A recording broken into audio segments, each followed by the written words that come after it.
Hello fight fans, Seattle, my fights are friends here. Everybody please hit that like button or I will show up at your child's 16th birthday with a boombox playing Spice Girls. Tell me what you want, what you really want.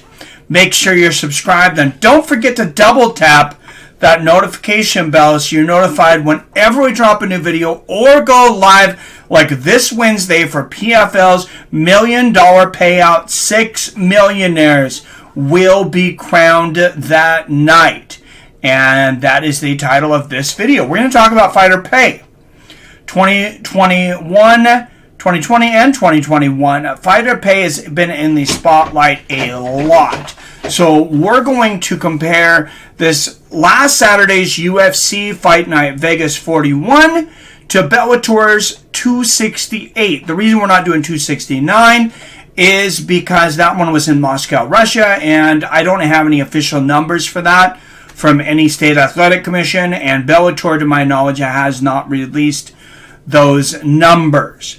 A few caveats before we get started here. All these UFC Fight Night Vegas 41 numbers are not from the Nevada State Athletic Commission either. They are from past purses from these fighters and our best educated guesses, so they are not written in stone. I have to put that out there. A few other caveats are the UFC, of course, has been in business since the early 90s, has over a $1.5 billion television streaming deal with ESPN. Bellator has only been around since 2008, and according to their parent company, Viacom CBS, has never had a profitable year. That being said, I wouldn't feel real sorry for them. Their parent company is Viacom CBS, and they have now recently switched over to Showtime. I think the production is much better, and I think we're going to see in the coming years Bellator become more of a competitor to the UFC. Add on top of that their announcement that their main event starting in January of 2021 will be 5 rounds. That's matching what the UFC has been doing for a couple of years now. Let's crunch some numbers. First, we're going to start with Bellator.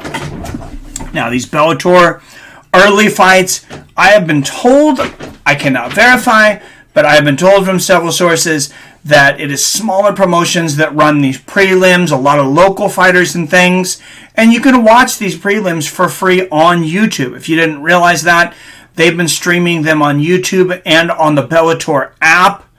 It's the Bellator YouTube channel or the Showtime Bellator YouTube channel. And they had some great prelims this last week if you caught any of the Moscow, Russia show.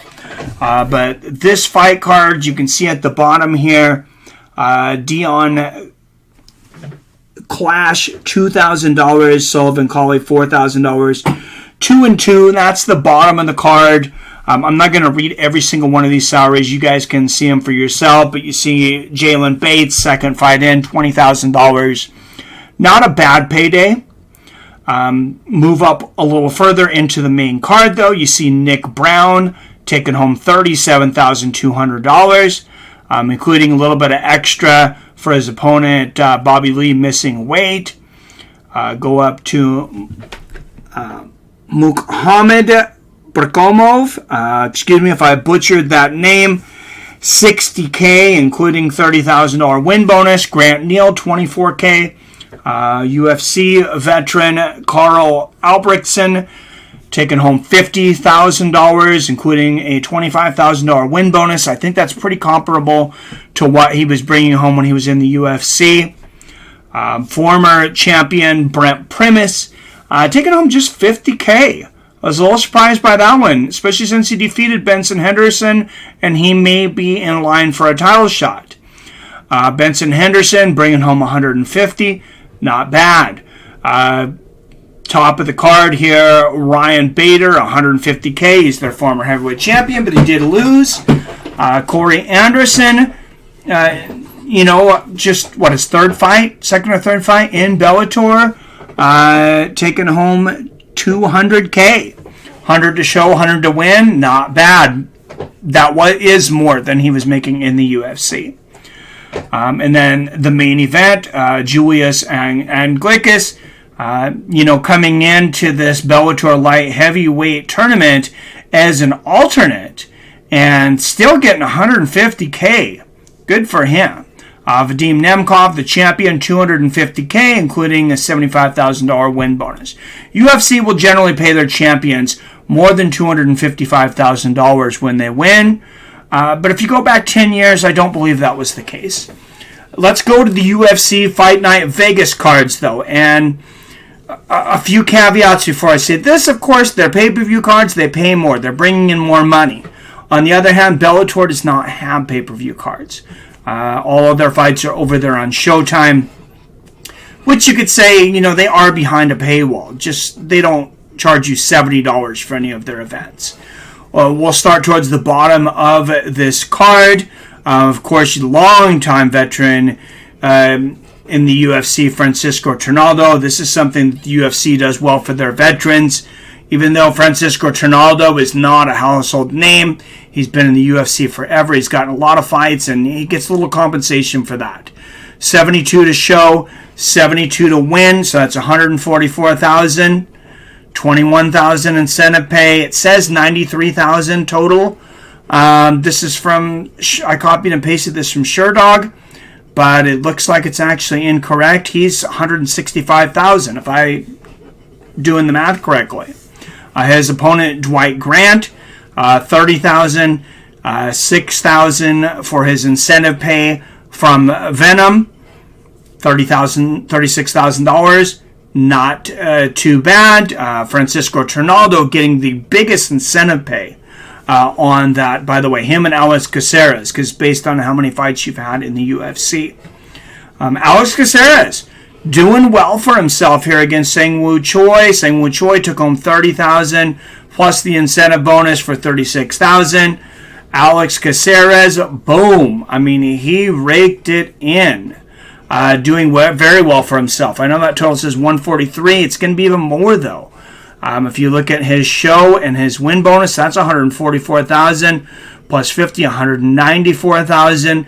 And with the $21,000 incentive pay, according to my math, that puts him at $215,000. Alex Caceres, man, he really did well for himself. And congratulations on that submission for him. You move up a little further on the card. Rick Glenn getting $40K. Grant Dawson, $60K. We'll go to the main event here, though. Martin Vettori getting a $50,000 performance of the night bonus. He gets $150,000 for his show bonus. Paulo Costa, of course, had to give him back a little bit of his money, or I think they would have been real close to the same. Costa gets $120,000. No bonus except for still gets his incentive pay, even though he missed weight substantially, $6,000. Gets $126,000. Vettori did very well for himself. The math is bad on this one from SureDog. I apologize, but we'll do the math here together. $150,000 to show. $150,000 show plus the 20% he got from Costa. Then you're going to see the win bonus brings us to $270. Performance bonus brings us to $320. Add his incentive pay, you're all the way to $331,000. So not bad for a fight night. I think fighter pay is headed in the right direction, guys. Are you guys surprised by any of this? Let me know what your opinion is down there. Is fighter pay headed in the right direction? Or some of these fighters, do you think they're getting paid more than what they're worth? Are they getting paid less than what they're worth? Do you have any questions for me about what other fighters pay? I do a pretty significant amount of research on this, on fighter pay, on contracts and different things. So any questions you might have for me, I will do my best to answer them. Got some bets for these next events coming up. I just spent the weekend at the Snoqualmie Casino, and I have a pocket full of slips. Boom. This is what they give you from the Snoqualmie Casino. They're like lottery tickets here, guys. I don't want to show the front of it because with this code, I don't know, you could take my money possibly. I'm not sure. But we got some picks, some parlays, some straight bets.